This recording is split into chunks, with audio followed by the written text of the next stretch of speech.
For more on what's happening at China's box office, we're joined now by Teng Jimeng in Beijing. He's a film critic as well as a cultural and current affairs commentator. Thanks you so much for joining us. Happy Chinese New Year. Happy Chinese New Year to you. So what genres are popular at the box office there in China right now? 8 new films open for Chinese New Year. What are the big themes drawing in the crowds? Well, back in the past, there were also this genre which was known as the Happy Chinese New Year genre, celebrating basically the reunion of the family members. I mean, lots of these great happy moments. But now it's the patriotically themed films that's in the vogue. I mean, I was out there in the movie theater a few days ago, and the Battle at Lake Changjin proved to be the hit. I mean, it's a crowd. It's a huge crowd out there, and it's a full house. And so right now, this new mainstream Chinese film are actually doing so good in cinemas. So a lot of action. I know that is a big action-packed film. You mentioned this. Domestic films are becoming more popular in China in recent years. What is behind it, and what exactly is striking a chord with Chinese audiences?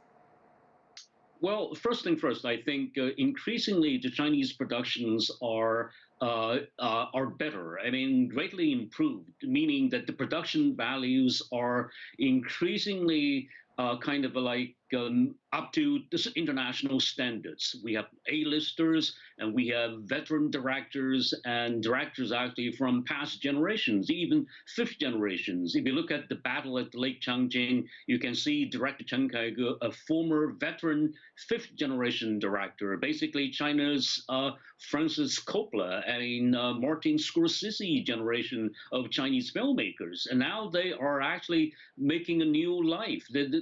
To me, their artistic life are, in a sense, beginning right now at this great moment when the Chinese audiences are increasingly taking pride in their nation, and also their perception of their nation are also increasing. And so I would say that this is the main reason for the popularity of domestic films. China led global box office numbers in 2021. Will that continue? Can we still see an impact from the pandemic? Well, absolutely. But then there's no doubt that we are going to hold on to it, because right now we have three things I think would contribute to this very rebalancing. For example, the largest film audience, especially city film audience across the country, not just in first-tier cities, but also in second and third-tier cities. Movie theaters, secondly, movie theaters, which means big screens, for example. Right now, we have 80 big movie screens out there in the country. 80,000 movie screen and new screens were added almost on daily basis.